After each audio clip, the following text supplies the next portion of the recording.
When emergency first responders were overwhelmed by Los Angeles County's most destructive fire yet, a band of surfers, along with their neighbors and friends, stepped up to defend their home turf in Malibu. Their devotion to home drove them to show up for their community during the fire and for years afterward. And now, a model they call the Community Brigade program could change everything, leading to more lives and more homes saved during the increasing wildfires across not just California, but the world.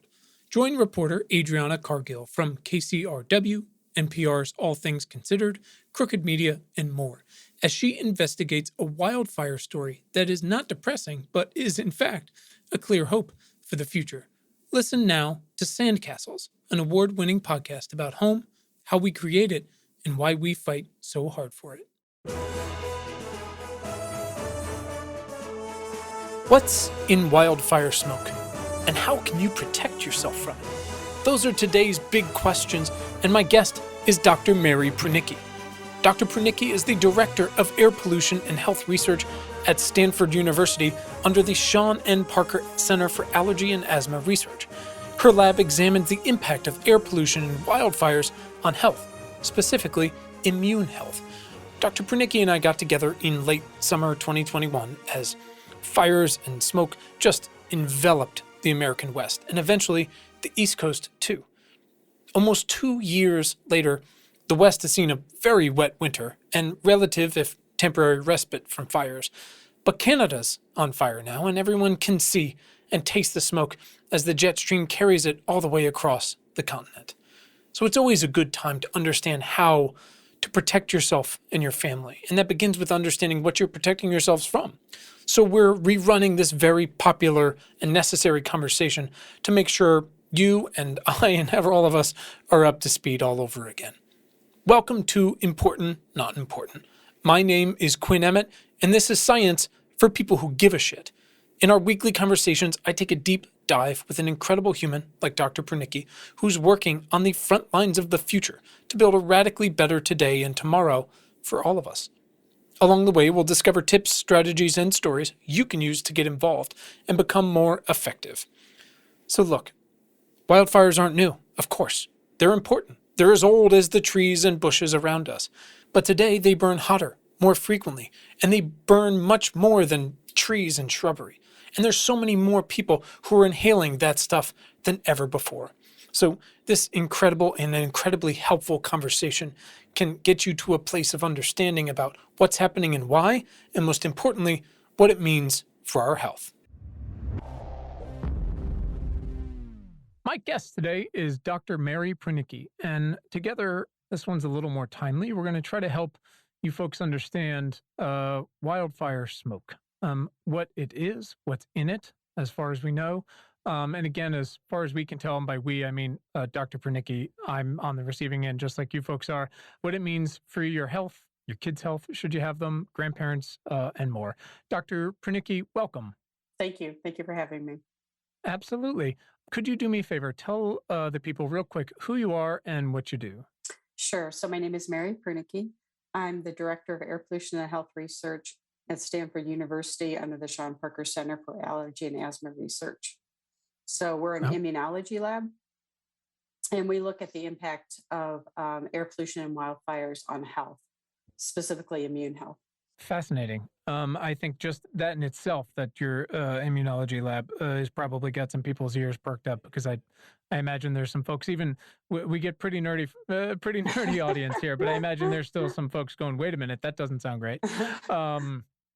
So I look forward to digging in on this. Dr. Prunicki, do like to start. We've done, 120 of these or so. We ask one question to set the tone a little bit. It's a little self-serious, a little tongue-in-cheek, but it's fun. People usually cackle to start with. But instead of saying, what's your entire life story, we like to ask, Dr. Prunicki, why are you vital to the survival of the species?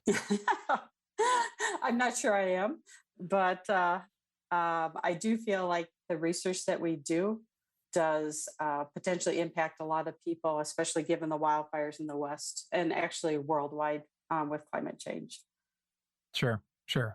Clearly something we're going to be dealing with for a little bit, not just in this moment. I gotta say that is why I wanted to thank you for that answer, by the way. Most people do just cackle and say, I'm not. But then sometimes I get something bold and thoughtful because we talk to some incredible humans and they're out there for a reason. So, but like you said, this is now affecting everybody. This isn't just, the forests around Silicon Valley that are on fire. It's a lot of places.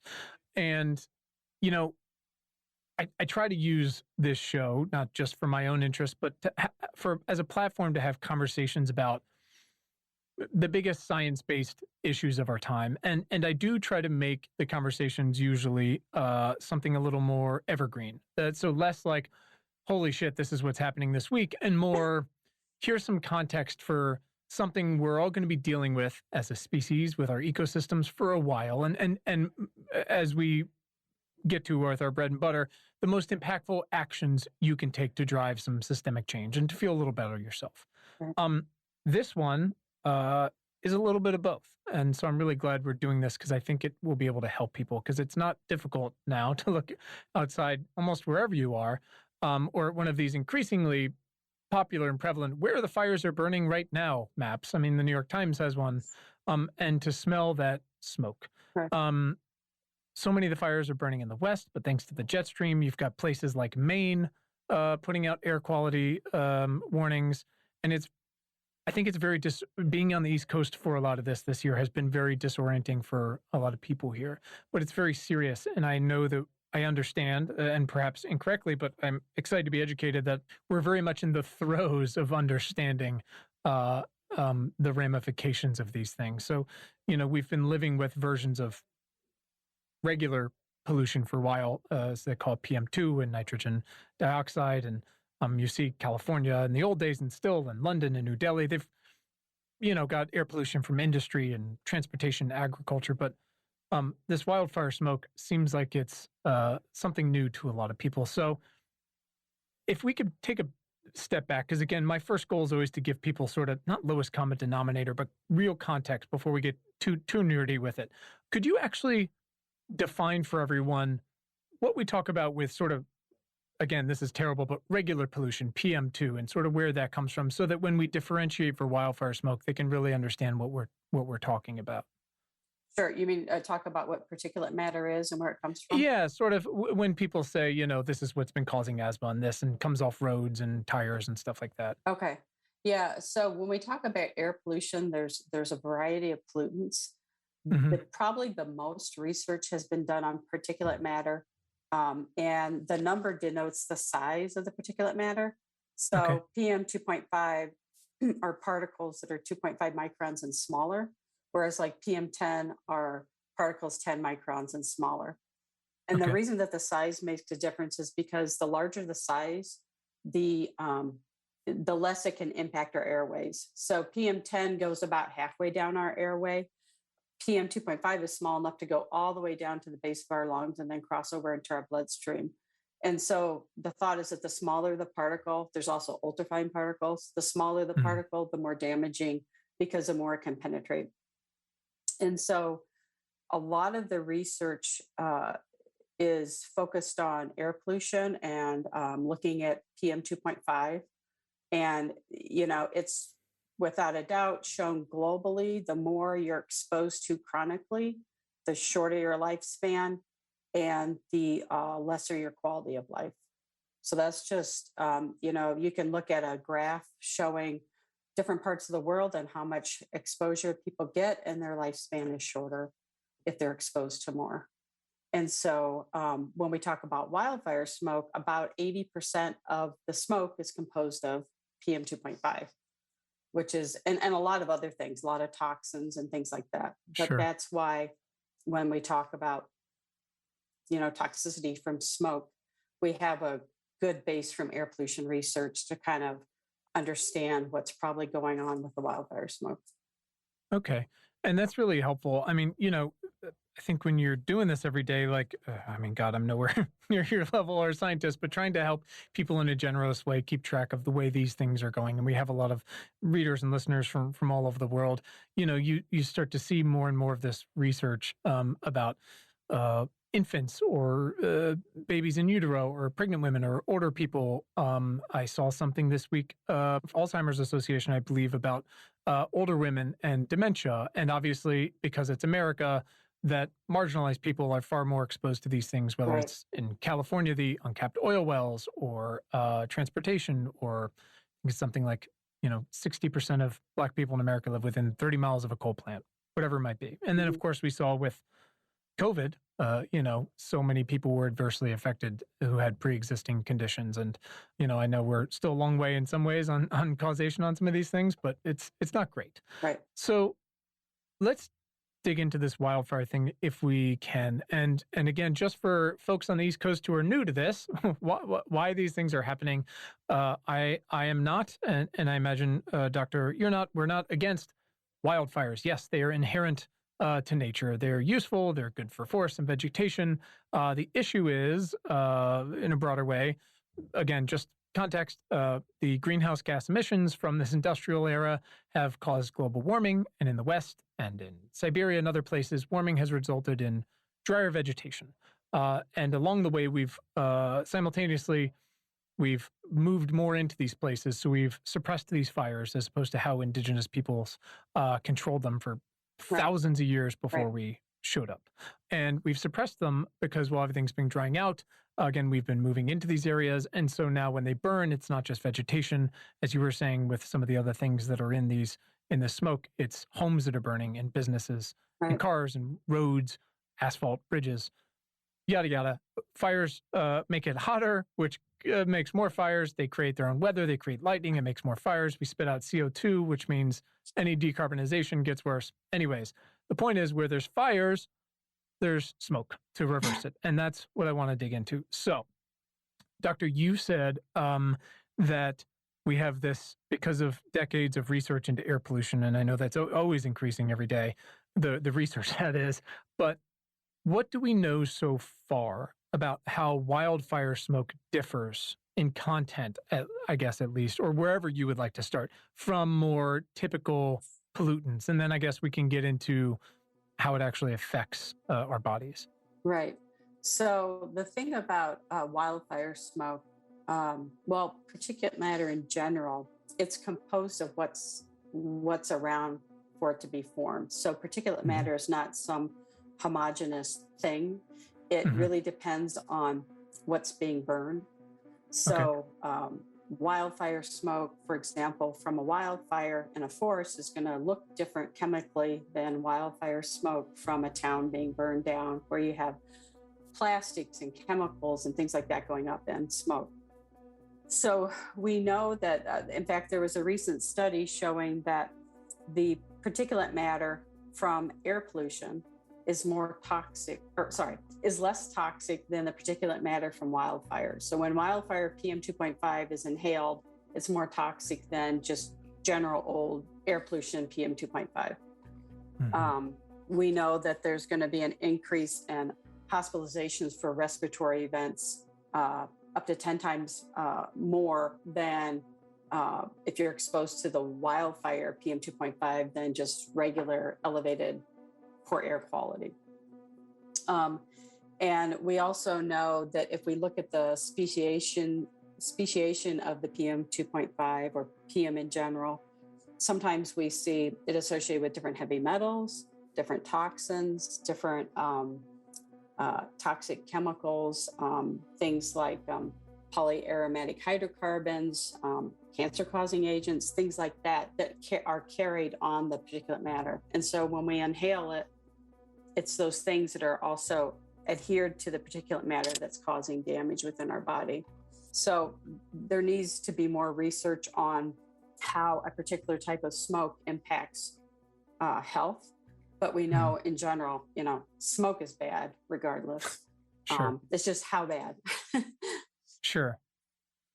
And so you had alluded to some of the things that we can tell are in that. I know there was the study that some folks did, and I apologize, I can't remember where they studied some of the smoke that came out of the Paradise Fire, and how, it's it's not difficult to do the one-to-one of, a bunch of homes burned and they were probably, built in X number of time, just like any place in America. And so suddenly you get to, there's lead in this smoke and Right. things like that.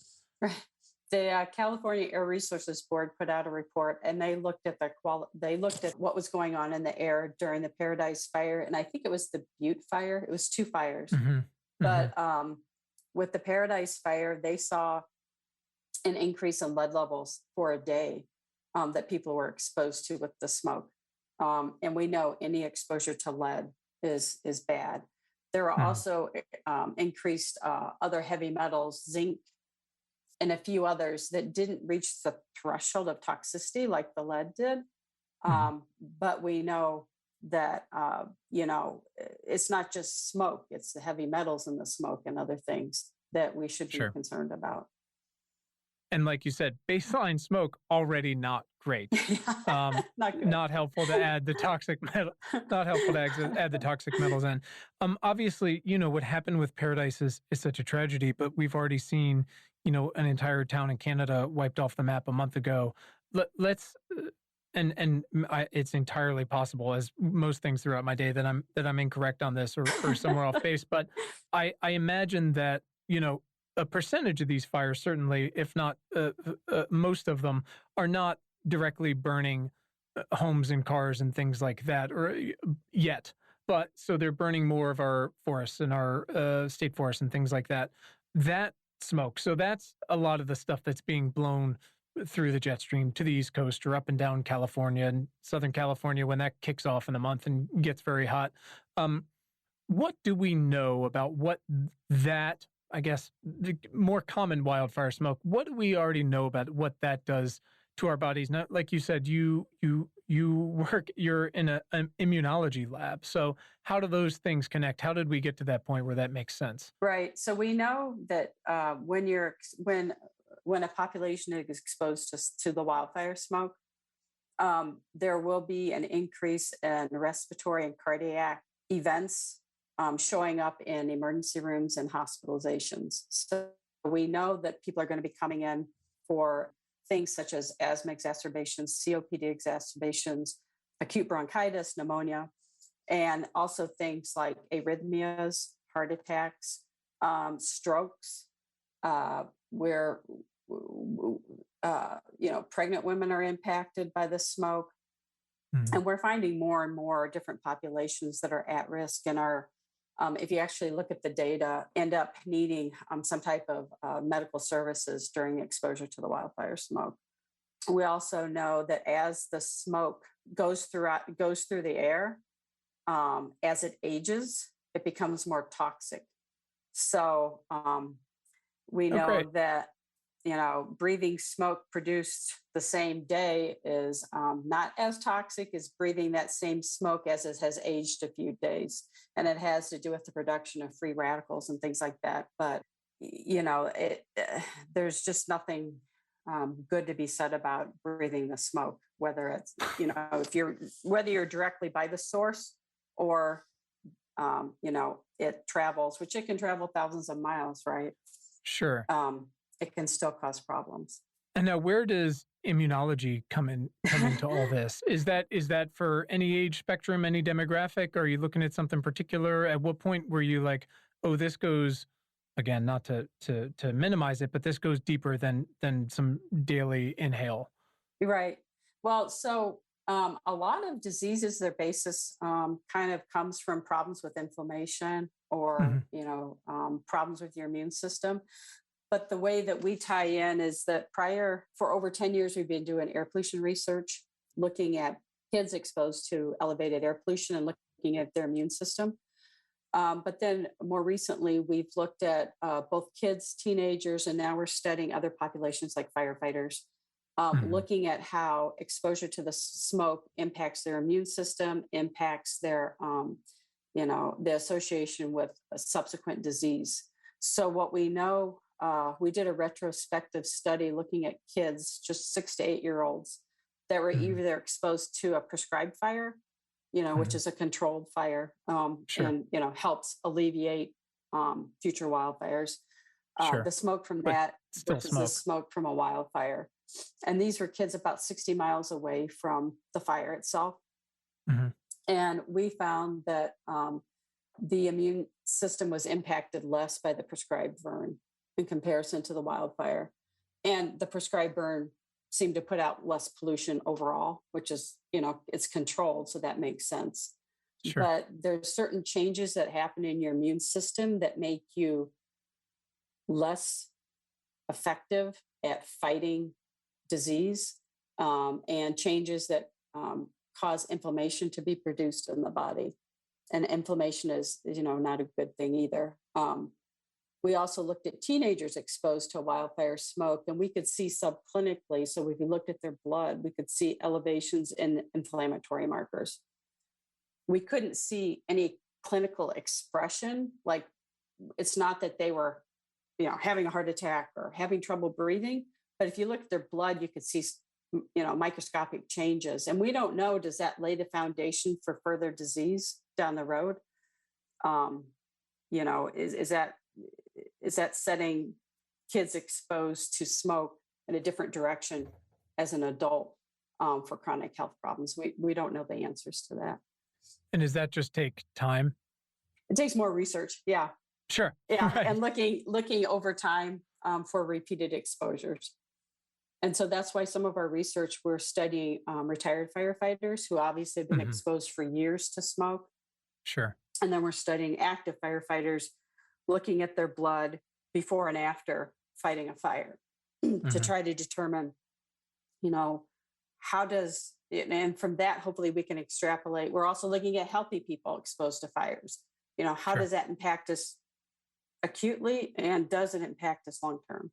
Well, the good news is you've got about 10,000 firefighters to choose from on any given day. We're all making about $1. So when you say, and obviously this probably varies quite a bit, but at least for the research you've done, when you say it's been studying kids, for example, you said 6 to 8 years old or teenagers that have been exposed, and the fires were, I believe you said 60 miles away. When you say exposed, is that over an hour, over a day, over a week, over a month? What are we talking, like, sort of what's the threshold of exposure to see some of those immunological adjustments, I guess, changes? I whatever the believe medical that term the is. fire that we looked at, I think that wildfire lasted, I want to say 1 to 2 weeks. I'd have to double check, but it was 60 miles away. And it was a retrospective study, but now what would make it needs to be replicated and look prospectively, like as it's occurring in time, sampling their blood repeatedly, which is something that we're doing, and looking for changes, if that makes sense. No, of course. Thank you for dumbing it down for me. I greatly appreciate it. So how much do we feel like, and again, I know both you're among the most preeminent in this, but also it's still relatively early days on this. What do we know about how much proximity matters for, I guess, exposure / level of toxicity? I just think about, again, what is it, last year in Los Angeles, or when Silicon Valley and San Francisco were surrounded for weeks at a time. Those weren't 60 miles away. Right. What does that change anything, that calculus at all that we know? Well, the higher the level of PM 2.5, it's presumed the more toxic, so last fall, some of the areas had, elevated PM 2.5 levels up to 500 AQI, and, huge amounts of pollution in the air. So it's presumed that the higher the AQI, obviously, the more dangerous it is to your health, and that you can see the impact, quicker. Some people have sore throats, burning eyes, coughing. And then there's others with pre-existing conditions or otherwise that, will start having an asthma attack or things like that, a heart attack, sudden cardiac death. So it really just depends on the person and the population, and then the level of exposure. So if I'm in Maine or, where like Boston and New York that got clobbered last week and it looked like, Mordor outside, those AQI readings that they're getting, Mhm. despite thousands of miles between them and the source of from the fires and the sources of the smokes, those are going to be, as far as we can tell, pretty accurate as to their real exposure. It doesn't matter how far it's traveled. Right. It could. Right. Okay. Right. I'm just trying to help folks yes, I'm 3,000 miles away, but and I see smoke, but it's not as bad as being 20 miles away. It's just, it matters. The reading is what matters, I guess, and the length of time. Right. The age of the smoke, but Okay. the amount of PM 2.5 you're actually being exposed to. So if somehow you're 1,000 miles away, but you're getting a big dose of PM 2.5, that's still bad. It doesn't matter that it was 1,000 miles away. Sure. It's still going to impact your health. And I mean, conversely to I guess what one would think, or it's entirely possible, this is just me, but you would think so for instance, with COVID, when we all finally understood that this thing was aerosol based, a little gust of wind and this is blown and it's dissipated and you're probably fine on a beach unless you're screaming at someone's face.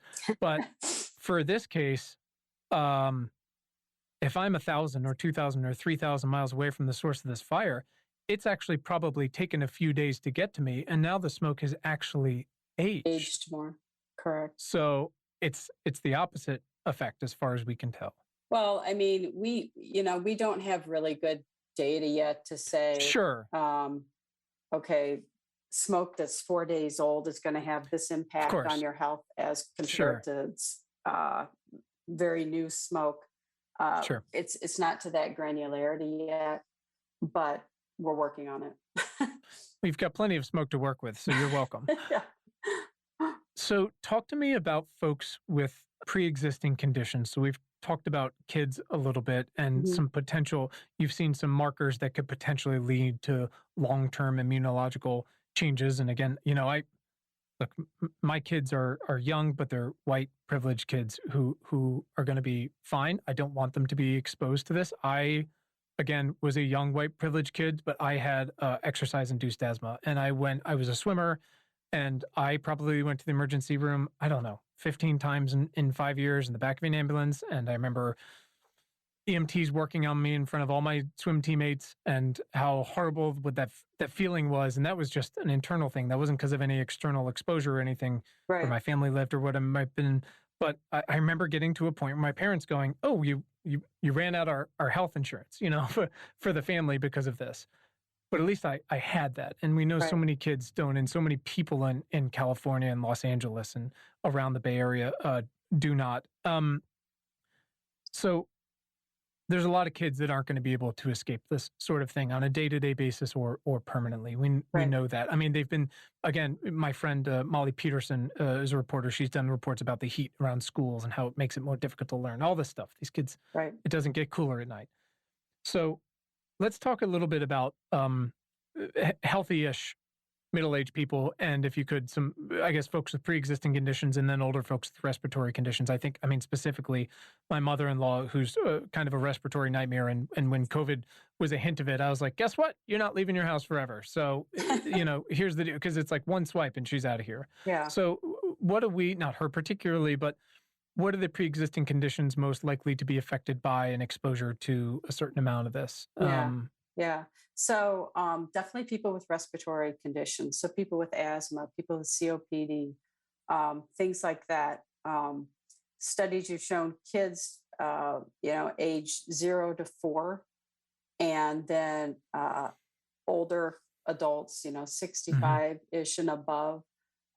Those are the people that are most likely going to be coming in to the ER during a wildfire event for a respiratory condition. Or for some type of respiratory distress. In addition, if we talk about the heart, those are going to be the older people.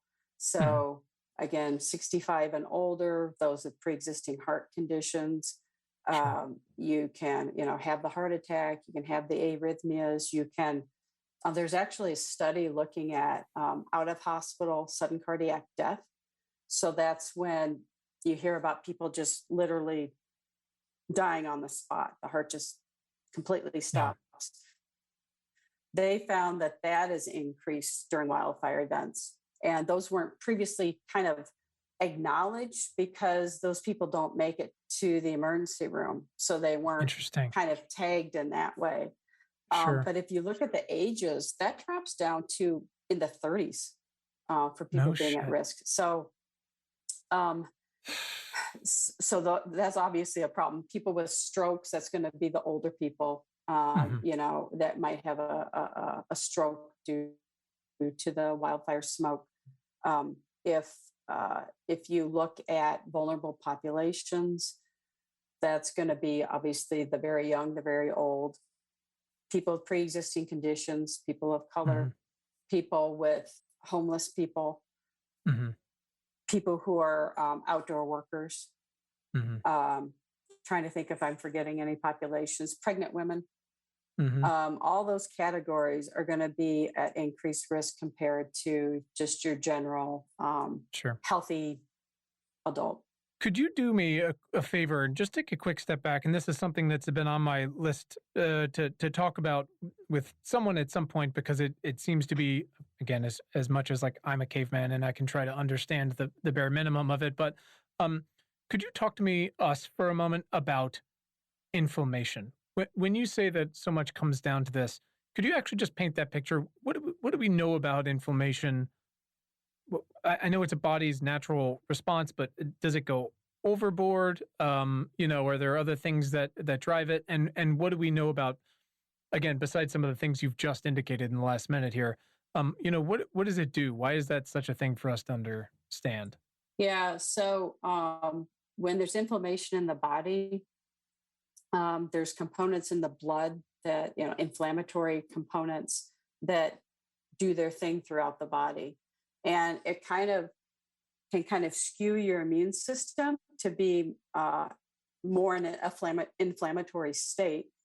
And it can skew it to be also more in an allergic or type phenotype, is Hmm. what we call it.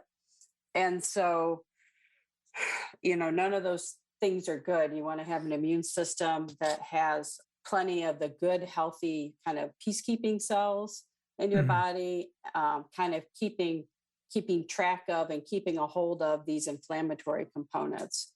And one thing we know is like from air pollution studies, when someone's exposed to air pollution, they produce fewer of these T regulatory cells, which are the good immune cells that kind of Okay. keep peace throughout your immune system. So with fewer of those, your immune system kind of goes awry, and is just kind of dysfunctional, Okay. um, kind of slanting it more towards an immune system that's reacting in an allergic type manner, Mm. more than it should. Okay. That's super helpful. Thank you. I mean, to some people, inflammation's like, take some Advil, but that's obviously not what we're dealing with here. Well, that does Uh, decrease inflammation, but yeah. Sure. But clearly we're on another level here. Yeah. So I want to talk just for a moment about I stole a word from another sort of futurist generalist who primarily works on climate stuff, because it is a great word for what we're starting to go through, what a lot of folks have already been going through, but really what's going to happen over the next 10, 20, 50 years here. And he uses this word that we're in a discontinuity. And it's that there's just so many systems that we've either purposefully designed or inadvertently compounded over time, and how these things will intersect from, again, what happens when a respiratory novel virus shows up and it attacks a bunch of people with pre-existing respiratory conditions and such. But we're also looking at things like how we measure things. And I saw somewhere, and again, please correct me wherever I'm wrong here, this analogy that exposure to air quality above an AQI of 150 for a certain amount of time, I can't remember, is the equivalent of smoking 7 cigarettes. Is Oh, is that is that correct? Or I yeah. mean, again, I just try to help paint a picture for people so they go, oh, Yeah. got it. Yeah. In Australia, they call it the SIGGI index. So they'll say today the air quality is 4 SIGGIs. And what it is, someone came up with a mathematical formula to equate how much exposure it is smoking one cigarette versus the air quality. So I Okay. believe it's one cigarette is equivalent to 22 microns per cubic meter of PM 2.5. So if outside it's 90 microns per cubic meter of PM 2.5, that's like going out and smoking 4 cigarettes. Okay. But over how much of time? Are we talking like walking to my car? Are we talking running around outside? I think it was calculated per day. I mean, okay, but that's helpful. Yeah. Just a range, so people aren't like over a month or you've got 12 seconds to get to your car. Yeah, no, I think it's like going outside and hanging out for a while and you're breathing that in. It's like, smoking 4 cigarettes. Okay. Yeah. You've smoked 4 cigarettes today. As usual, America, we're using an arbitrary number instead of something that's profoundly more helpful and illustrative of the actual event. It does help you visualize, what you're doing with your lungs. Because people understand cigarette smoke a lot better. I mean, finally, and yet, you walk around these colleges and you see these kids smoking and you're like, what are you doing? Like, we know so much. Like, we could talk about that, or we could talk about the damage that e-cigarettes does. We could, Oh God. I mean, that stuff is just like, I mean, they're just monsters. They're just absolute monsters, these people. So I'm curious, though, again, about those measurements, whether we're talking the SIGI scale, was it? Or how do they frame it? The SIGI index, the SIGI scale. Right, the SIGI index versus, analogized to our AQI, the things you see on Purple Air and all that kind of stuff that we're able to all see now. Now that we're understanding more, again, it's not every fire that has lead and all these toxic metals, but many more of them have. And if it's near roads, it's asphalt and things like that. How much were those scales and those ratings rated for old pollution versus some of these newer things? Like, do those change? Is it 150 plus when it's got some of these more toxic metals? I'm curious, do we adjust that? You mean, so you're asking how accurate is the AQI scale? Yeah, I guess for this new era where basically just like a greater variety of man-made shit is burning. Right. Essentially. Right. Well, I mean, some people would argue that maybe the AQI scale should be more conservative. And I also think that it really depends on the individual. Like if you're experiencing symptoms, it doesn't matter what the AQI is. Get inside, Sure. Breathe clean air. But I do think, especially the past few years with the campfire and everything that's been happening and the climate change issues, we're still learning how toxic the smoke can be and how variable the toxicity could potentially be, depending on what's being burned. And it's just, the wildfire health research area has a lot to learn as we realize that the wildfires aren't going away and they're only going to get worse. Sure. That's helpful. I mean, I always appreciate that level of self-awareness, which is like, we're figuring out when you are like, these things aren't around here, but that's helpful that there's already sort of, this thought of like, we need to assess what's really in this thing. And we're trying to, as it goes along, but obviously that requires more fires burning. So again, you're welcome. We've made a lot of those. I mean, even if you look at the firefighters, they're an understudied population. Yeah. They have a lot of health problems by the time they retire. They have a shorter life expectancy, presumably from the smoke that they're breathing, and they have increased rates of certain types of cancers. And there's a lot mechanistically that we don't really understand. And we don't understand at what point is it critical that they stop being exposed to the smoke so that they don't have these outcomes later in life. Yeah, it makes me get angry all over again about all the hearings and the unjust way the 9/11 responders were handled after and all the sicknesses that they dealt with. And I just remember them, arguing in front of Congress and Jon Stewart arguing in front of Congress and holding these people to task on show going, look at these people. It's 10 years later. They worked for 3 days or 3 months or whatever it is. Like, look at what's done. Like, how can you not support these people or at very least like study it and go like, of course we shouldn't be breathing in a building that fell down, like we're bags of pink flesh. Like our bodies are amazing, but they're clearly not made to process this stuff. Right. And like the thing with, for example, heavy metals is your body accumulates it.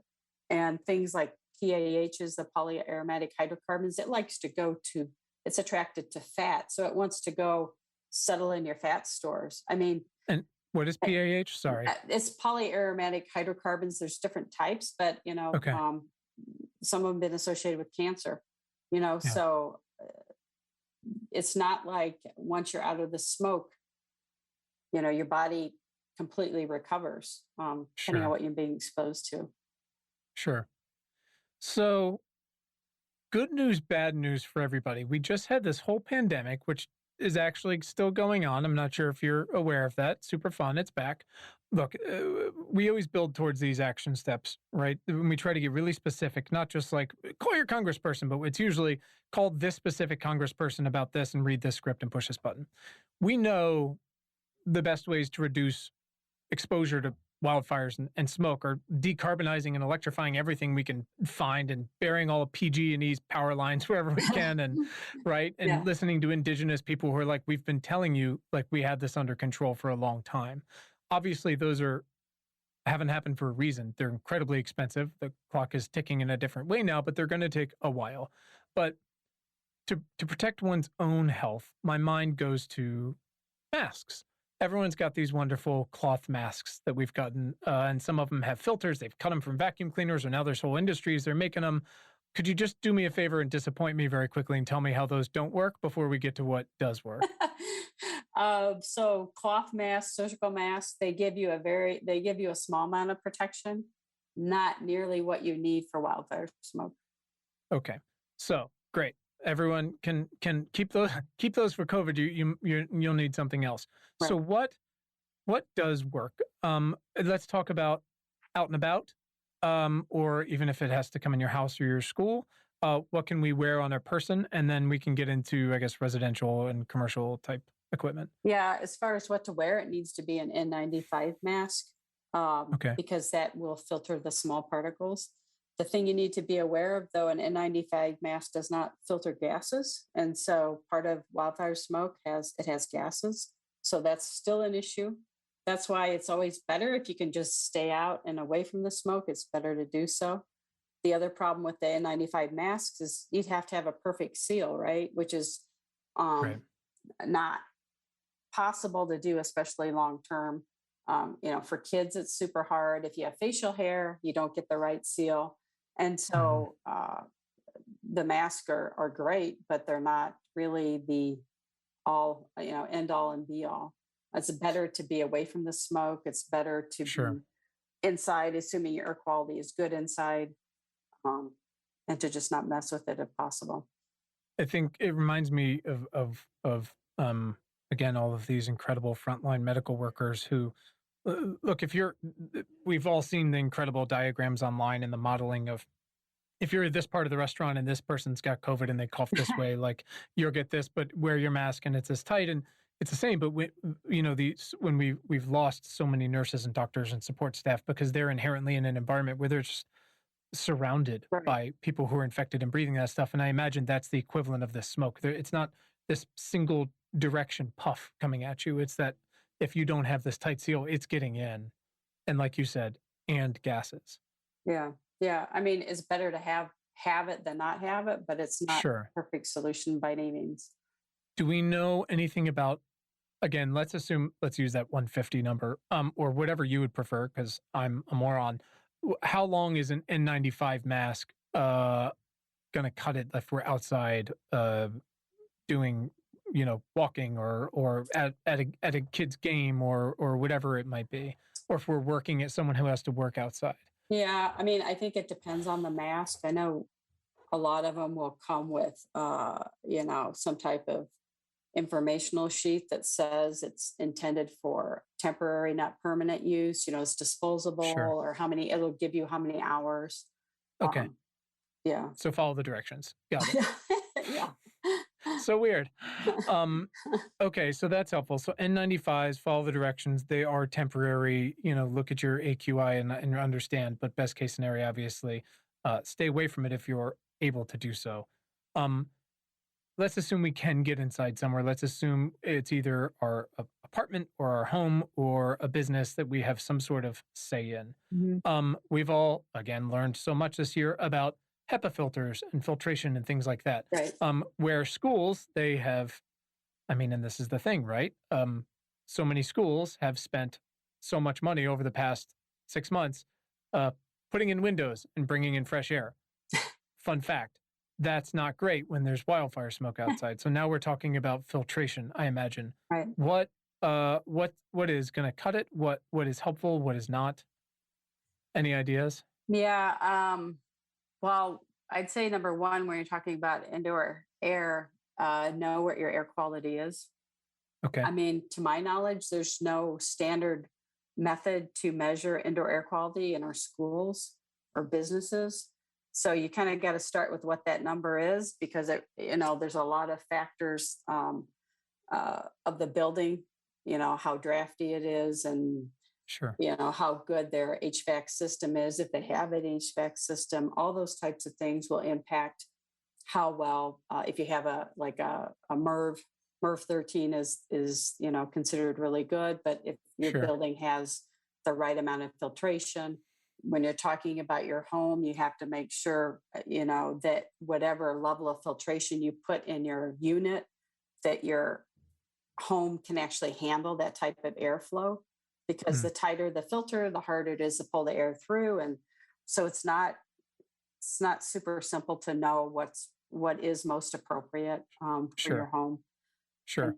And then air purifiers obviously are a good thing, but those are based on square footage, and they all have different clean air delivery rates. And so probably the best thing is kind of be prepared.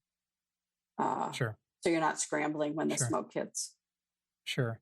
And from what I understand, again, caveman, just from the alerts that pop up on my phone to replace my filters every however many weeks that my wonderful AC guy yells at me in a non-COVID year, those seem to be, and again, I know this isn't actually your profession, but they seem to be a closed system where you've got the intake and that's coming from one room and is supposed to, so it's not necessarily pulling in air from the outside. And again, my worry was just, I know that a lot of these schools, for example, have taken what in any other case would be the easy way out, which is just like, do our windows open, because that makes such a difference for this aerosol for COVID. Right. Again, we're just in this horribly unique moment. I'm just thinking of, again, we're just getting started.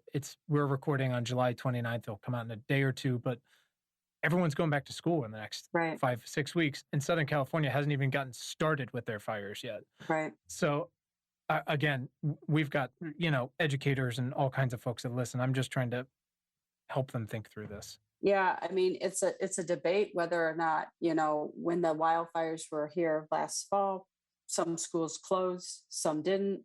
Is your air quality at home better than your air quality at school? Who knows if you're not measuring it? And to make that decision of, what to do with the schools, it's a huge issue. Yeah, I mean, I think my kids to date have been part of the LA USD public school system, and look, my mom is a teacher. I'm the world's biggest supporter to teachers. They should make millions of dollars, but I'm also have a hard time criticizing like a school system of 700,000 kids. It's like, do I want to be in charge of that? Oh my God! Like no, thank you. No, thank you.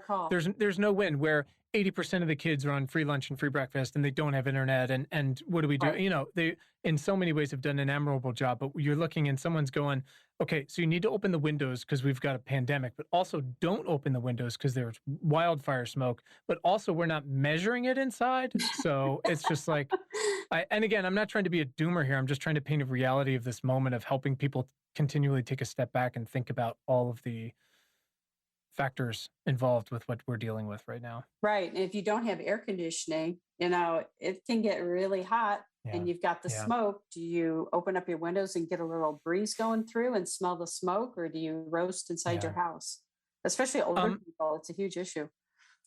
So I know a lot of folks have bought these, and I got one, the purple air monitors, and from what I can tell, they're pretty good for consumer side. I don't need you to promote any specific business or product, but do those also work inside that sort of thing? At least is that when you say we're not measuring the air, is that the kind of thing we should be looking for? Something different. Purchase purple air monitors for indoor or outdoor. Oh, okay, cool. Yeah. And some of the brings air purifiers come with their own little air pollution monitor on it, so you get an idea of quality. Okay, that's super helpful. Yeah, by the way, entirely other conversation I just remembered is gas stoves, which turns out like real bad. And then I remembered like my ventilation hasn't worked on mine in 20 years. I'm like, I just can't even think about that right now. Doctor, I do want to get you out of here in just a minute here. I'm going to ask you a couple questions that we ask everybody, but last thing, any other like facts on the ground, anything sort of practically, operationally that you would like folks to be aware of that we haven't covered? Because again, I'm trying to treat this as all of these as sort of a public service type thing, but this particular conversation, like this is happening, like, again, I know this isn't your specific job, but like, what can we be doing better while we acknowledge that there's certain elements of this that are just out of our control for a lot of folks? Yeah, I mean, I would say, if you do have something like asthma, get your inhalers filled and ready to go. Okay. Also, I would say, if there's a wildfire and you're experiencing a lot of smoke, your community, check on your neighbors, especially the older ones, because, maybe they could hang out at your house for a while and have some clean air. Sure. So I would think anything you can do to, the homeless people, they're out in it. That's a whole nother subject. So I would say just have concern and compassion for other people that may not be as fortunate as you, being able to get away from the smoke. Sure.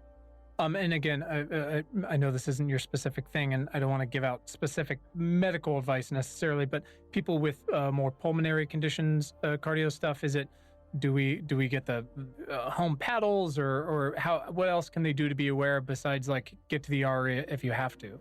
Yeah, I mean, Anything I would else? say, I mean, if you have a condition you're concerned about, reach out to your doctor and maybe do it now. Because it's probably coming if it hasn't already hit, at least if you're out here in the West. And if your doctor is so many folks, again, on the East Coast come back are dealing with this for the first time. If you're a doctor who hasn't really ever like spent a lot of time looking at this because it's never been part of where you are there specific resources where they can get a little up to speed on what's going on? There are organizations.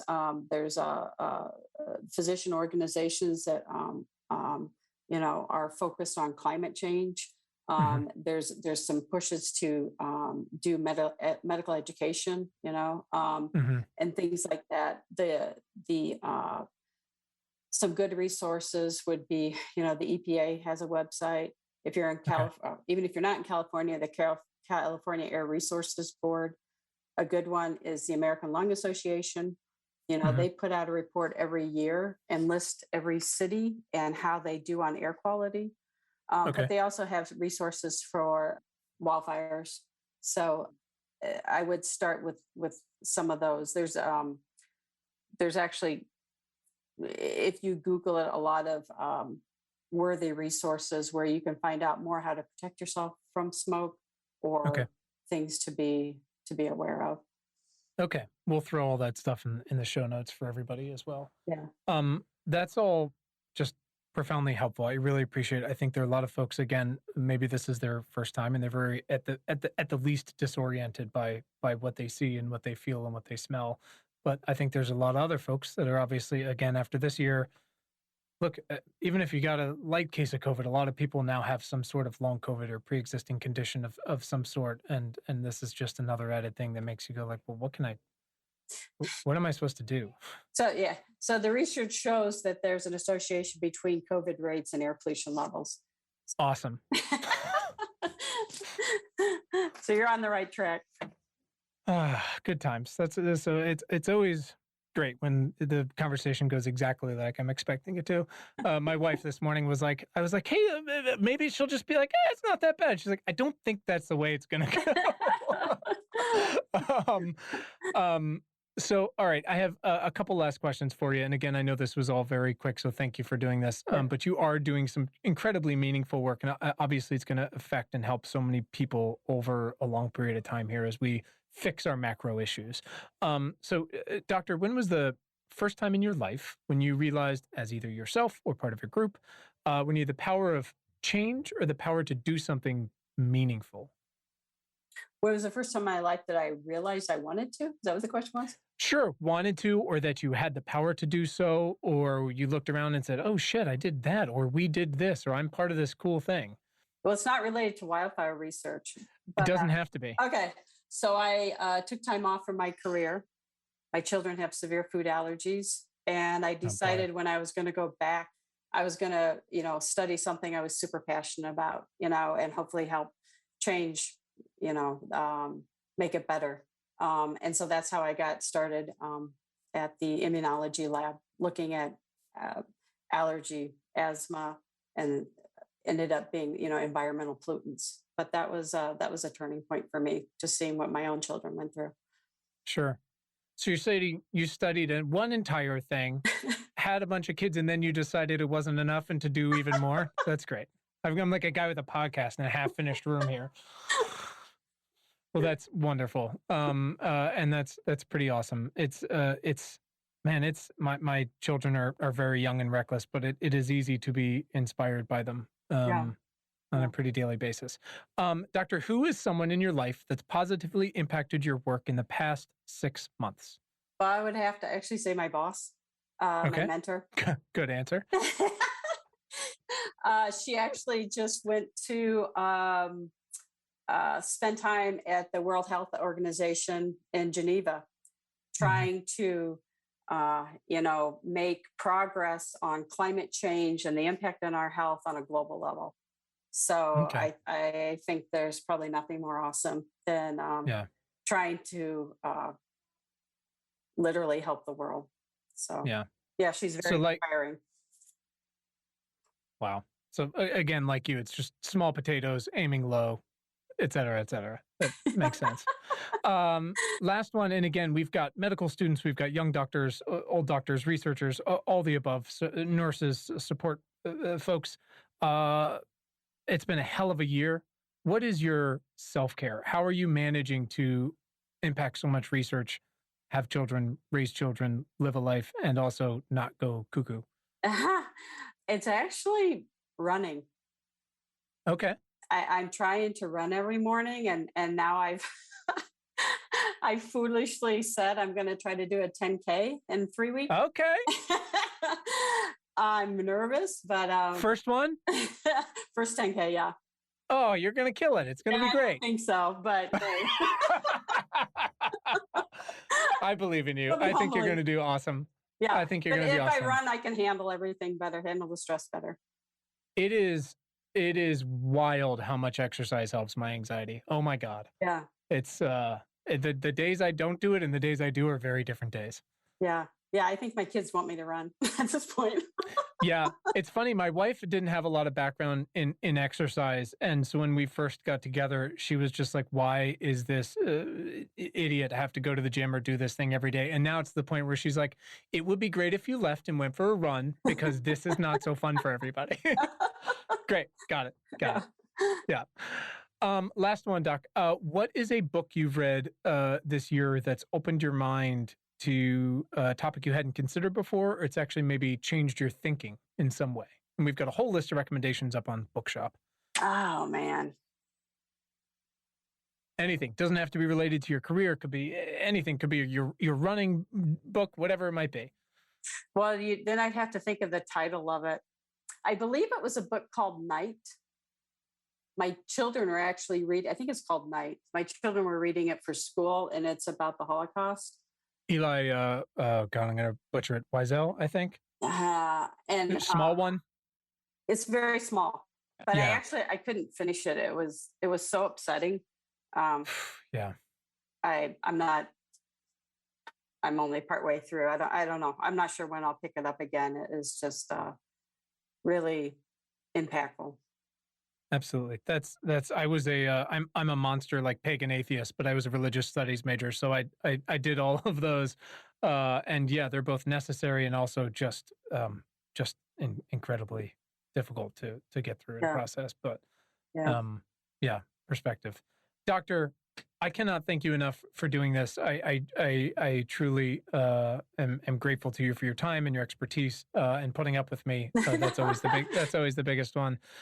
This is something that's affecting people today, tomorrow, yesterday, and a lot of people for the first time. And it's new to a lot of folks, and the consequences involved are definitely new to a lot of folks. I think especially if you've been in California for a long time or a short time, you go like, oh, well, this is the thing that happens. But it's something that's happening to you, and it's important to really understand, as far as we know, what that means, because we've been through enough. Thank you for having me, and I hope I helped shed some light on the topic. But I appreciate your interest in it. Absolutely. Well, I look forward to following up with you in a year when it's all fixed and you can just run all the time and you're good to go. Okay. Thank you so much, Doctor. I really appreciate it. Thanks to our incredible guest today, and thanks to all of you for tuning in. We hope this episode has made your commute or awesome workout or dishwashing or fucking dog walking late at night that much more pleasant. As a reminder, please subscribe to our free email newsletter at importantnotimportant.com. It is all the news most vital to our survival as a species. And you can follow us all over the internet. You can find us on Twitter at importantnotimp. Just so weird. Also on Facebook and Instagram at Important Not Important, Pinterest and Tumblr, the same thing. So check us out, follow us, share us, like us, you know the deal.